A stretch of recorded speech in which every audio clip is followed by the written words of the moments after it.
Hej! Przyjechałam, tak jak obiecałam. Jestem teraz na odkrywce w... O kurczę. Tutaj jakby widzisz, za nami jest właśnie już Windwapę odkrywka, gdzie też właśnie w tym miejscu było miejscowości, o których rozmawiałyśmy. Tak więc może pokażę Ci bardziej jakby co tu widać.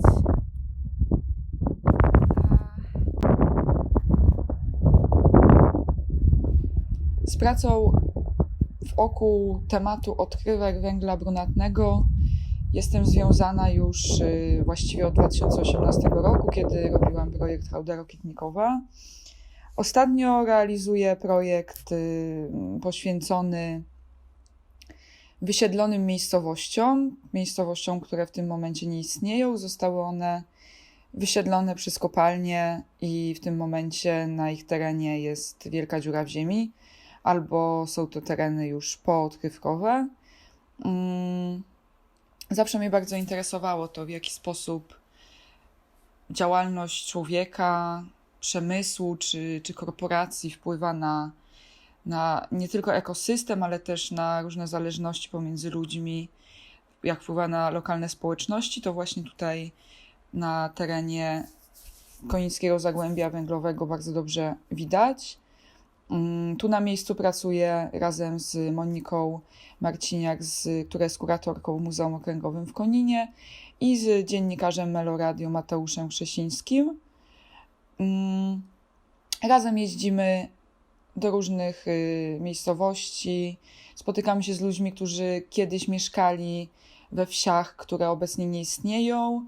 Rozmawiamy o ich wspomnieniach, rozmawiamy o tym, jak wyglądały te miejsca, w jaki sposób wyglądał wtedy krajobraz, jak on się zmienił, jak zmieniła się cała okolica w momencie, kiedy spółka węglowa kupiła te tereny.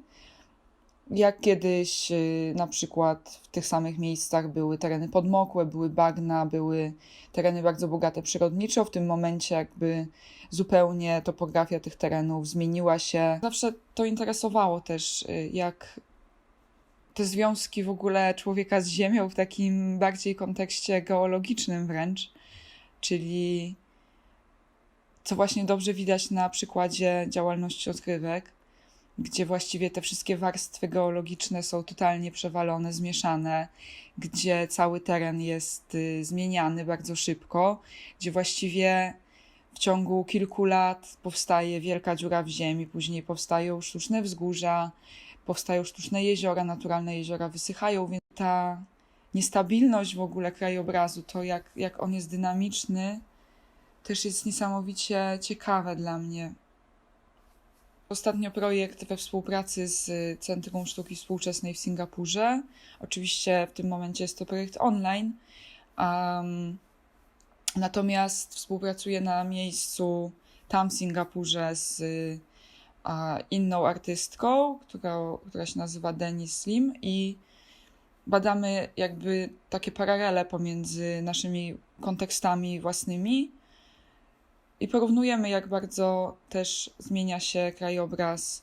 Ja z jednej strony pokazując zmiany wywołane przez odkrywki węgla brunatnego, ona pokazując to, jak Singapur przekształcał wyspy, które są wokół Singapuru, co też się wiązało z wysiedleniami lokalnych społeczności, które ze społeczności rybaków, takich wyspiarskich społeczności, zostały przesiedlone po prostu do bloków, więc też jakby to całe życie się zmieniło. Kwestią wspólną tych opowieści jest fakt silnego związku z krajobrazem, z otaczającą naturą, z miejscem zamieszkiwania, jak również z silnymi więzami społecznymi pomiędzy sąsiadami danej wsi, którzy traktowali siebie właściwie jako rodzinę i tak samo bardzo emocjonalnie traktowali przyrodę, która znajdowała się wokół.